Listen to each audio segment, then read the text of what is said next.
listening to the Holy Bible 1-Year Challenge with Master Storyteller Michael Wood, featuring the easy-to-read version and used by permission from Bible League International. Enjoy the show! Hello everyone, welcome to day 140. We are continuing in the book of 1 Samuel. And the Philistines have the Ark of the Covenant, or we like to call the Box of the Agreement. So how are the Israelites going to get it back? Well, if the Ark of the Covenant is truly holy and truly belongs to God, then maybe God can get it back from the Philistines. You'll find out in 1 Samuel chapter 5. And in 1 Samuel chapter 6 and 7, we see Samuel taking on his first duties as an official priest of the Israelites. We will see his leadership be tested. Does he have what it takes to lead God's people? And we are also continuing in the book of John. Many people saw Jesus raise Lazarus from death. And although many Jews actually convert to becoming followers of Jesus, this certainly gets attention of the Jewish leaders, especially the highest priest of them all, Caiaphas. And they plan for Jesus to be arrested and eventually killed. But you'll see that it's not quite as easy as it seems. If you enjoy the show, visit me at patreon.com/storymaster. You'll find the link in the description box below. By contributing as little as $1 per month, you will enable me to continue this ministry, and you'll get cool rewards too. Together, we're going to get through the Bible in 1 year. Let's get started. 1 Samuel chapter 5. The holy box troubles the Philistines. The Philistines carried God's holy box from Ebenezer to Ashdod. They carried God's holy box into the temple of Dagon, put it next to the statue of Dagon.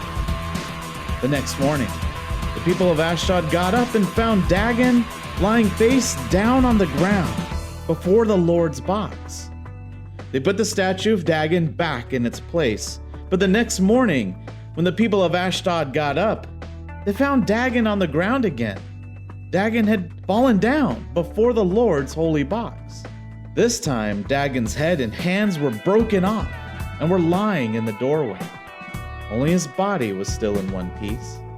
That is why even today, the priests or other people step over the bottom of the doorway when they enter Dagon's temple at Ashdod. The Lord made life hard for the people of Ashdod and their neighbors. He gave them many troubles. He caused sores to appear on their skin and sent rats to cover their fields. And the people in the city were struck with the fear of dying. They saw what was happening and said, "The holy box of the God of Israel can't stay here. God is punishing us and our God Dagon." The people of Ashdod called the 5 Philistine rulers together and asked them, "What should we do with the holy box of the God of Israel?"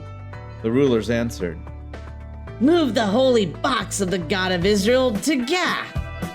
So the Philistines moved God's holy box. But after the Philistines had moved God's holy box to Gath, the Lord punished that city. God caused the people in Gath, young and old, to have sores on their skin, and all the people were frightened. So the Philistines sent God's holy box to Ekron. But when God's holy box came into Ekron, the people of Ekron started shouting, "Why have they brought the box of the God of Israel to our city? They want to kill us all." The people of Ekron called all the Philistine rulers together and said to them, "Send the box of the God of Israel back home before it kills us and our people." The fear of death filled the city because God was already punishing them severely. Many people died, and those who did not die suffered from sores on their skin. The people of Ekron cried loudly to heaven. The Philistines kept the Lord's holy box in their land for 7 months. The Philistines called for their priests and magicians and said, "What should we do with the Lord's box? Tell us how to send it back home." If you send back the holy box of the God of Israel, Don't send it away empty. You must offer gifts to the God of Israel. Then you will be healed. You must do this so that God will stop punishing you." The Philistines asked, What kind of gifts should we send so that the God of Israel will forgive us? The priests and magicians answered, "There are 5 Philistine leaders, 1 leader for each city. All of you suffered the same punishment. So you must make 5 gold models to look like skin sores. And you must make 5 gold models to look like rats. Make these models of the sores and of the rats that are ruining the country and offer them to honor the God of Israel. Then maybe he will stop punishing you, your gods, and your land. Don't be stubborn like Pharaoh and the Egyptians. They refused to let the Israelites leave Egypt, but God punished those foolish Egyptians and made them change their minds. You must build a new cart and get 2 cows that have just had calves. These must be cows that have never worked in the fields. Tie the cows to the cart so they can pull it. Then take the calves back home and put them in their pen. Don't let them follow their mothers. Put the Lord's holy box on the cart, and in a box beside it, put the gold models. They are your offerings to the Lord, to pay the penalty for your sins. Send the cart on its way. Watch the cart. If the cart goes towards Beth Shemesh in Israel's own land, then it is their God who has given us this great trouble.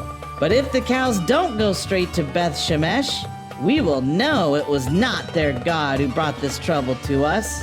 It was just one of those things that sometimes happens." The Philistines did what the priests and magicians said. They found 2 cows that had just had calves and tied them to the cart, but they kept the calves at home in a pen. Then the Philistines put the Lord's holy box on the cart, along with the box containing the gold models of the sores and rats. The cows went straight to Beth Shemesh. The cows stayed on the road, mooing all the way. They did not turn right or left. The Philistine rulers followed the cows as far as the city limits of Beth Shemesh. The people of Beth Shemesh were harvesting their wheat in the valley. They looked up and saw the holy box. They were very happy to see it again. The cart came to the field that belonged to Joshua of Beth Shemesh and stopped there near a large rock. Some Levites took down the Lord's holy box and the box containing the gold models and put them on the large rock. The people of Beth Shemesh cut up the cart and killed the cows. That day they sacrificed the cows as burnt offerings to the Lord. The 5 Philistine rulers watched the people of Beth Shemesh do this, and then went back to Ekron that same day. This is how the Philistines sent gold models of skin sores as offerings to the Lord to pay the penalty for their sins.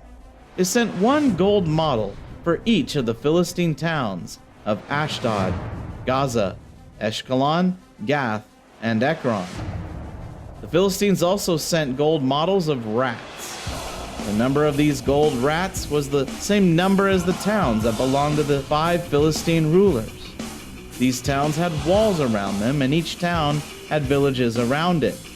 The rock where they set the Lord's holy box is still there in the field that belongs to Joshua from Beth Shemesh. It serves to this day as a reminder of what happened there. When the men of Beth Shemesh saw the Lord's holy box coming, they began to celebrate. There were no priests there to take care of the holy box, so the Lord killed 70 of the men, a fifth of the people there. The people of Beth Shemesh cried loudly because of this hard punishment. They said, "Only a priest is able to approach something as holy as the Lord himself. Where should this holy box go from here?"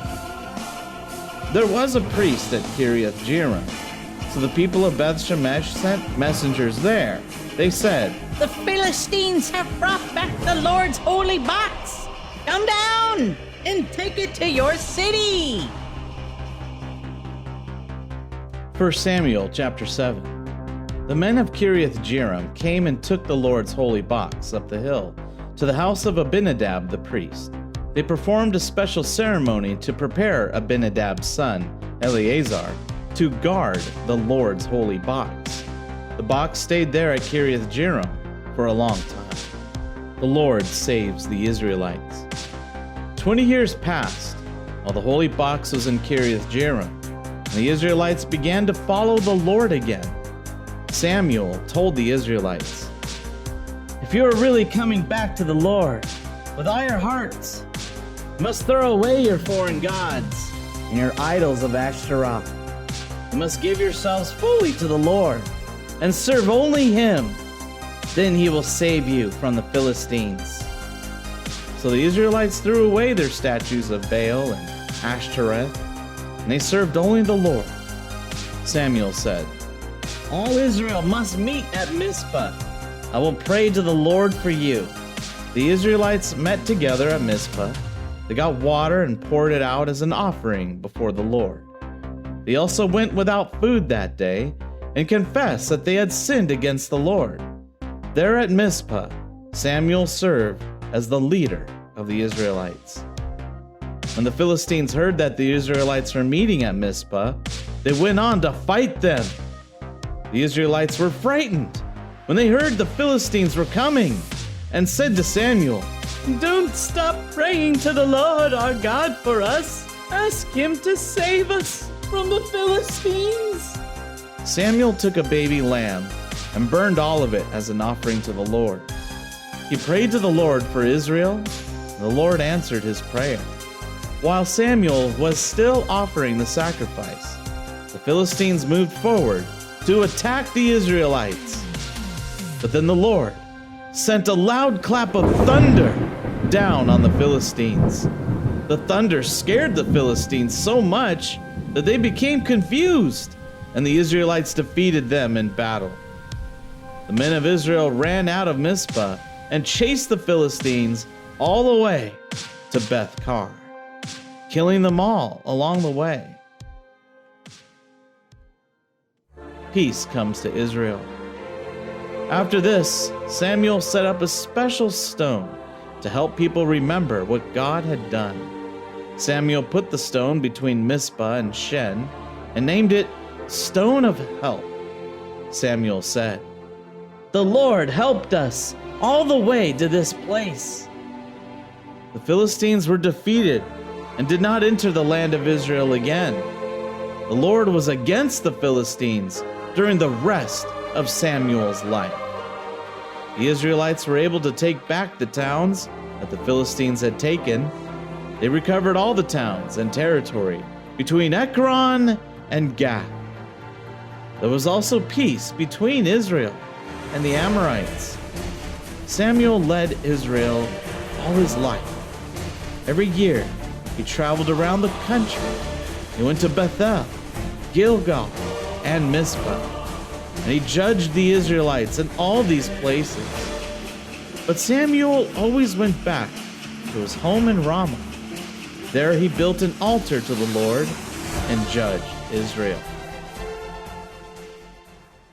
John chapter 11, verse 45 to chapter 12, verse 11. The plan to kill Jesus. There were many Jews who had come to visit Mary. When they saw what Jesus did, many of them believed in him. But some of them went to the Pharisees and told them what Jesus had done. Then the leading priests and Pharisees called a meeting of the high council. They said, What should we do? This man is doing many miraculous signs. If we let him continue doing these things, everyone will believe in him. Then the Romans will come and take control of our temple and our nation. One of the men there was Caiaphas. He was the high priest that year. He said, You people know nothing. It is better for one man to die for the people than for the whole nation to be destroyed. But you don't realize this. Caiaphas did not think of this himself. As that year's high priest, he was really prophesying that Jesus would die for the entire nation. Yes, he would die for the Jewish nation, but he would also die for God's other children, scattered all over the world. He would die to bring them all together and make them one people. That day, the Jewish leaders began planning to kill Jesus. That is why Jesus stopped traveling around openly in Judea. He went away to a town called Ephraim and an area near the desert. He stayed there with his followers. It was almost time for the Jewish Passover festival, and many people from the country went to Jerusalem. They went to do all that was necessary to make themselves pure for the festival. The people were looking for Jesus. They stood in the temple area asking each other, "Is he coming to the festival? Or what do you think?" But the leading priests and the Pharisees had given a special order about Jesus. They said that anyone who knew where he was must tell them so that they could arrest him. 6 days before the Passover festival began, Jesus went to Bethany. That is where Lazarus lived, the man Jesus had raised from death. There they had a dinner for Jesus. Martha served the food, and Lazarus was one of the people eating with Jesus. Mary brought in half a liter of expensive perfume made of pure nard. She poured the perfume on Jesus' feet. Then she wiped his feet with her hair, and the sweet smell from the perfume filled the whole house. Judas Iscariot, one of Jesus' followers, was there, the one who would later hand Jesus over to his enemies. Judas said, "That perfume was worth a full year's pay. It should have been sold, and the money should have been given to those who were poor." But Jesus did not really care about poor people. He said this because he was a thief. He was the one who kept the money bag for the group of followers, and he often stole money from it. Jesus answered, "And don't stop her. It was right for her to save this perfume for today, the day for me to be prepared for burial. If you want to help the poor, they are always nearby. You will not always have me." When the people heard that Jesus was in Bethany, many of them went there to see him. They also went there to see Lazarus, the one Jesus had raised from death. So the leading priests made plans to kill Lazarus too. They wanted to kill him because he was the reason many Jews were leaving them and believing in Jesus. Proverbs chapter 12, verse 18 to 27. Speak without thinking, and your words can cut like a knife. Be wise, and your words can heal. Lies last only a moment, but the truth lasts forever. People who work for evil make trouble, but those who plan for peace bring happiness. No harm comes to good people, but evil people will have many troubles. The Lord hates people who tell lies, but he is pleased with those who tell the truth. Smart people don't tell everything they know, but fools tell everything and show they are fools. Those who work hard will be put in charge of others, but lazy people will have to work like slaves. Worry takes away your joy, but a kind word makes you happy. Good people show their friends the right way to go, but evil people lead them the wrong way. Lazy people don't get what they want, but riches come to those who work hard. Along the path of goodness there is life. That is the way to live forever. Thank you, everyone. That was day 140. Join us for day 141. The people of Israel want a king, so Samuel goes to the Lord. We then see a man named Saul wandering the land looking for his father's donkeys.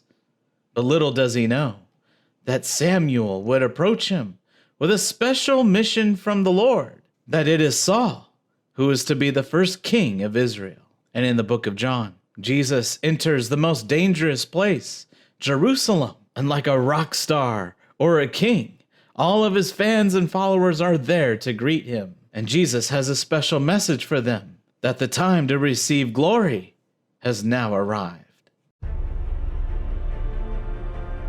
We hope you enjoyed today's verses. Be sure to leave us a positive review and to share this podcast with your friends and family. Please join us for the next episode as we experience the Bible in 1 year.